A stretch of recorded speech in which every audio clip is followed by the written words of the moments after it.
कहानी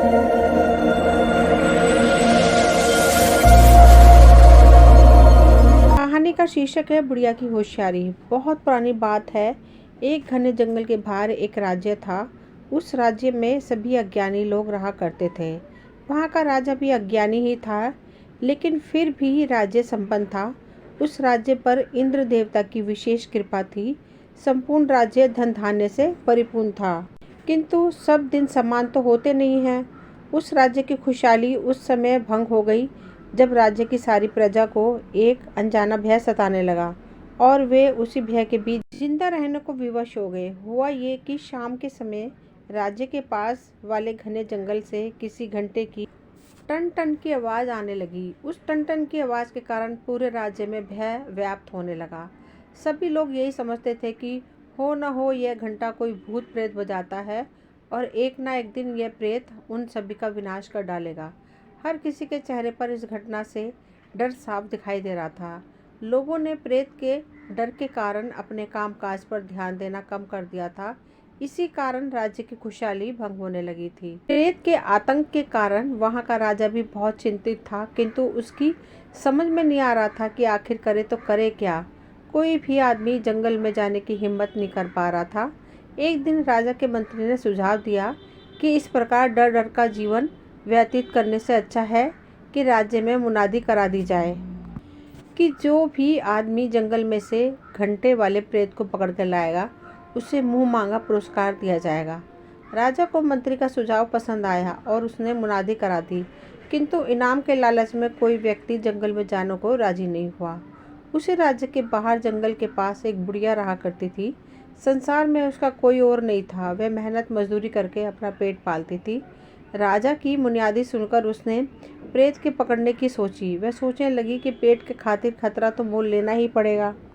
वह राजा के पास पहुंची और उसे अपनी इच्छा बताई। राजा को बड़ा ही आश्चर्य हुआ। जिस कार्य को करने का साहस बड़े बड़े वीर नहीं कर पा रहे थे, क्योंकि यह किसी मनुष्य नहीं बल्कि प्रेत का मामला था, उस कार्य को करने की इस बुढ़िया ने सोची थी। वह भी बिल्कुल अकेली तथा निर्बल बुढ़िया।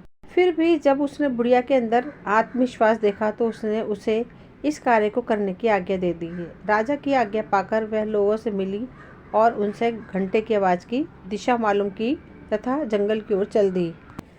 सच्चाई का पता लगाने के लिए वह उसी समय जंगल में पहुंच गई जिस समय घंटे की आवाज़ आती थी। वहां पहुंचकर वह इधर उधर निगाहें दौड़ाने लगी। भी उसकी आंखें आश्चर्य से फैलती चली गईं। उसने देखा कुछ बंदर एक घंटे को पेड़ पर टांगकर हिला रहे हैं तथा उसकी आवाज़ सुनकर खुशी से उछल कूद कर रहे हैं। यह दृश्य देखकर बुढ़िया का सारा मामला समझ गई। अंदाज़ा लगाया कि हो ना हो इन बंदरों के हाथ किसी मंदिर से यह घंटा लग गया है। सारा दिन उछल कूद करने के बाद जब शाम के समय ये अपने अपने पेड़ों पर लौटते हैं तो इस घंटे को बजा बजा कर खुश होते हैं। बुढ़िया ने वहीं खड़े खड़े उन बंदरों से निपटने की युक्ति सोच ली तथा फिर वापस आ गई। अगली सुबह वह हाथ में कुछ चने लेकर फिर से जंगल की ओर चल दी। उसने इस बारे में किसी को कुछ नहीं बताया। उधर पूरे राज्य में सभी लोगों ने यही सोचा कि बुढ़िया को घंटे वाला प्रेत खा गया है। हालांकि घंटा अभी भी बज रहा था तथा बुढ़िया का कहीं कुछ पता नहीं था। यह बात राजा तक भी पहुंची। राजा को बड़ा ही दुख हुआ। वह सोचने लगा कि घंटे वाले प्रेत से अब उन्हें कौन मुक्ति दिलाएगा। उधर चने लेकर बुढ़िया जंगल में पहुंची। उसने चनों को जमीन पर बखेर दिया। चने देखकर सभी बंदर उन पर टूट पड़े और जल्दी जल्दी उन्हें खाने लगे। अवसर मिलते ही बुढ़िया ने वह घंटा पेड़ से उतार लिया। बंदर चने खाने में भी लगे रहे। बुढ़िया घंटा लेकर नदी के किनारे पहुंची तथा उस घंटे को नदी में डाल दिया। फिर वह वापस अपने राज्य में पहुंची। राज्यवासी उसे देखकर आश्चर्यचकित रह गए। बुढ़िया राजा के पास पहुंची और बोली, महाराज वह प्रेत अब किसी को नहीं सताएगा, मैंने उसे मार डाला है। राजा को यह सुनकर बड़ा आश्चर्य हुआ। उसने पूछा, तुमने ये कैसे किया? बुढ़िया बोली, महाराज मैं तंत्र मंत्र जानती हूँ, मैंने तंत्र मंत्र से उस प्रेत को जला डाला।